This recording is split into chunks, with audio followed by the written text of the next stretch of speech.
Hello and welcome to another Siege of Orgrimmar guide. This time it is for the Iron Juggernaut in LFR difficulty. So this fight's quite simple. It's pretty much a two-phase fight that switches back and forth until the enemy is killed.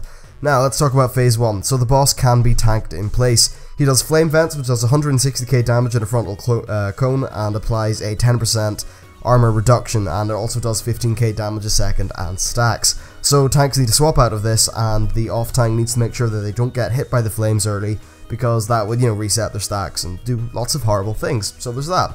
Now the next thing is called Borer Drill. This pretty much causes a bunch of ripples to appear on the floor. They're quite noticeable, and they'll travel all over the place and do damage to players in them, so pretty much just don't stand in them.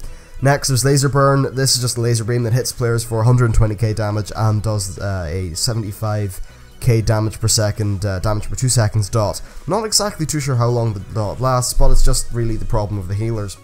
Next is Mortar Cannon. This puts a big red target on the floor. Simply avoid it. If you're hit, you'll take pretty decent damage, and you also get knocked up in the air, which isn't nice.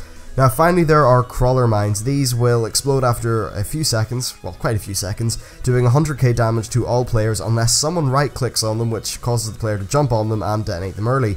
Now detonating them early does avoid the raid-wide damage, but it also gives the player a base, like it attacks them for 650k base damage.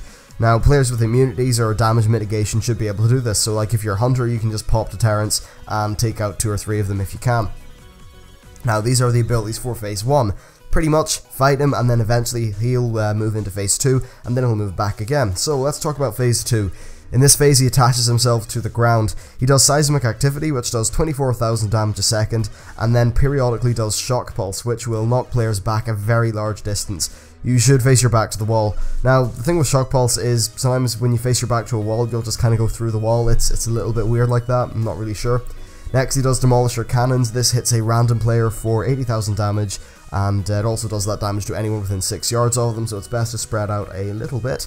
Next there's Cutter Laser. This is just a beam that chases the player, doing 100,000 damage a second when it hits them. Finally there's Explosive Tar. He puts this in the floor, and the tar does minimal damage when stood in, but does give you a movement speed debuff. Now if someone with the Cutter Laser kites it through the tar, it will do 100k raid-wide damage. And that's really phase 2, so you can see this fight, it's really not that hard. The only way that your raid is going to die is if people constantly kite the lasers through the tar, if magically all 6 of your healers get blasted away by Shock Pulse, if people like mess up Crawler Mines, stuff like that. Although honestly it's really not that hard to fight. Just deal phase 1, deal phase 2 in the exact way that I said, and you should be fine. So that's really it for this guide. A little bit of an easy boss. So yeah, thanks for watching, hope you enjoyed it, and I'll see you next time.